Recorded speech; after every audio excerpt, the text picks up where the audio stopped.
All right. Thanks for logging on and tuning in. If you haven't already, hit that like button and subscribe. That way you can keep coming back over and over to hang with us and our fantastic creative guests in the arts and entertainment world. I'm Allison Murray, and right now we're in the studio hanging with Jonathan Minter, musician. Thank you so much for hanging with us. Thank you for having me. So tell us about your music. What type of genre do you play? So my originals are kind of, I guess, like pop punk or sort of like an alternative. But for covers, I do pretty much everything. I'll do classic rock, 90s songs, even some rap, hip-hop songs that I've never heard of until I actually look them up to see what's popular. Cool. So yeah, pretty much everything. Cool. So I read that you went to school to be a teacher. I did, So yeah. how did this happen? Teacher, musician? Well, I went to school for teaching chemistry, and then I decided that I did not at all want to teach, and that I give credit to anyone who goes into it, because it is a lot. But I was always interested in science and music, so kind of went the science route rather than just teaching it, and music was always just kind of, you know, a hobby. Do you come from a musical background? Do you have a musical family? Not really, no. My close family is not really into music, or musicians anyways. But it was always kind of, when I was growing up, something that, you know, was my outlet for a while, was kind of my therapy, you know, my way of dealing with things. And when I got my first guitar, it was kind of just another tool in that, so. So you're self-taught? Yep, self-taught. I play by ear. I don't actually know how to read music. I never wanted to make music into like homework. You know what I mean? Music was always just something kind of I felt. So yeah, I never really learned how to do any of that. It's all by ear. So. Oh, that is cool, and not a lot of people can do that. Do you write your own music as well as covers? Yep. Yeah. I have a whole original album. Most of the songs I wrote were probably about 5-6 years ago. Is when I was in kind of a really good songwriting kick. Most of my newer originals are terrible, and I don't like them. So I kind of stick with some of my older ones. But yeah. Okay. So who are your musical favorites or inspirations? I have a lot. I love Mayday Parade. This is just my favorite band. I love his voice, and they do amazing covers too, of popular songs and things like that. So, as for music, so many. There's too many bands to list, and probably most people either don't know them or don't like them. Doesn't matter. No, what you like. So what are your musical plans for the future? Do you want to have a recording contract, either independent or major? I mean, that would always be, you know, it's always something that you kind of look at as would be a cool. Music is, I never had as my plan A, because it never seemed like something that you can, without a lot of luck and being in the right area, it's kind of hard to get into where that's actually your career. So, yeah, I've always, you know, you always have that dream of somebody's hearing you and signing you and kind of having the whole rock star dream. So. Well, it's a good dream to have, and that's what we do, so we hope. Who would you most love to perform with or for or be an opening act? Probably Mayday Parade again. Just really, their music was the stuff that really just hit me. Spill Canvas is another one of those ones that just, when you listen to their songs, you just know exactly what they were feeling when they wrote them, and they're kind of the closest thing I'd say to sort of like, you know, real inspirations for me. So beautiful. What part does has music played in your life? So I think that probably it's just, again, kind of it was my therapy growing up. You know, it was a way to deal with everything from I was an awkward teenager, which is probably why I'm an awkward adult. But it was my way of kind of venting, I guess, So. It is good therapy. Yeah. That is for sure. So, being that you went to school to be a teacher, do you believe that music should have a priority in schools? Absolutely, yeah. And in fact, I wish there were more. When I was growing up, it was, oh, you want to join the band? And I was like, well, I kind of want to play the guitar. And they're like, yeah, well, we don't do that. Yeah, it was more of a... Yeah. So I kind of wish there was more of a, I guess, structured band programs, of actually what you would see as performers, So jazz band and all that stuff is great, but rock bands as a program in school would be kind of awesome. So. It would.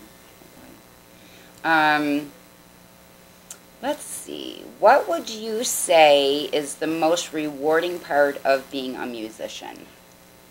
I love when someone just really appreciates what you were feeling when you wrote a song. You know what I mean? When you can actually convey that, and they feel that way. Or one of the things I love too is when bands will say, "Well, no, that's not what the song's about. It's about this." I kind of think you lose the ability to tell someone what the song is about after you write it, and everyone has the freedom to make the song about whatever they want at that point as the interpreter. So in a way, it's almost cool when someone takes your song and says, well, this is what it meant to me, and you're like, that's awesome, that's not what I meant, but good, Yeah. As long as it is helping you, or you like it, if you're listening to it and you like it, then I'm good with it. It's all cool. So what's coming up for you after last night you played at Lucan's? Yep, Lucan's was great. I play at Stockdale's a lot, and I really love playing there. I'm hoping to have another show in January, and hopefully, hearing back from some more bars and stuff. Yeah. I really like playing for the crowds with, just popular songs that everyone kind of likes. So, again, like 90s songs. No one hates 90s songs. So. No, that was a good error. And where can people find you and your music? So, one of the harder things for me, kind of getting into all this was I'm an introvert, so when you kind of have to market yourself still, and it's not exactly the easiest thing for me, so I'm trying to get better at that, of doing better quality music and photos for digital content. So Facebook is where I put most of my stuff. YouTube is where I put all my videos too. So I do Facebook Live videos of covers, and YouTube videos I'll do ones where I will put multiple tracks together of just guitar, keyboard, drums, and singing, and multiple things all together. So beautiful. Do we have time for a game? We like to play games on the show. All right. We're going to play Never Have I Ever. All right. I feel it's an appropriate game to play. All right. We're just going to pick a card at random and embarrass ourselves completely. Right. Okay. You pick one and I'll pick one. Let's see. I got to get one here. All right, we're going to put this one back. Uh-oh. That must have been a really good one. That was not a good one. Okay, let's see. Okay. Oh, geez, I got a good one. You want me to go first, or you want to go first? You go first, yeah. Let's. All right, I'm going to embarrass myself. Let's see. Never have I ever sucked on my partner's toes because I thought it would be sexy. I can honestly say I never have, because that is gross and I hate toes. That's a good answer. Never have I ever passed out with my head in the toilet. I gotta go with no. I haven't. We've all worshipped the porcelain god once or twice, but no, I can safely say I've never passed out there. Oh, that's good.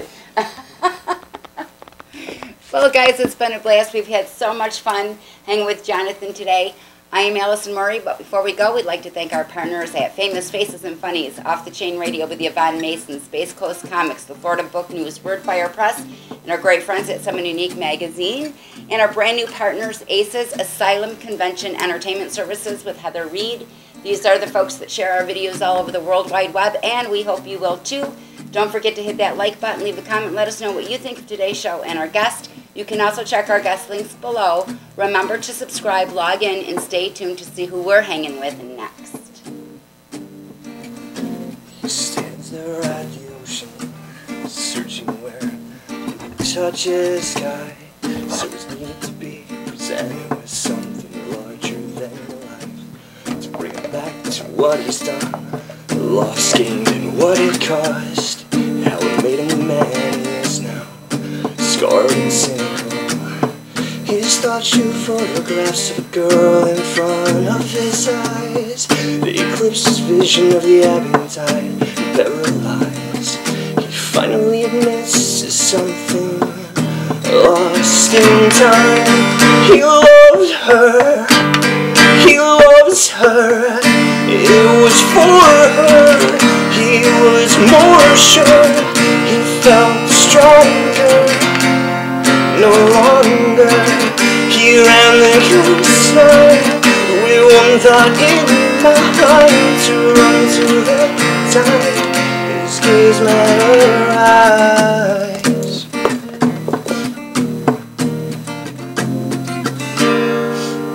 Yay! Wasn't sure how long you wanted me to go for that.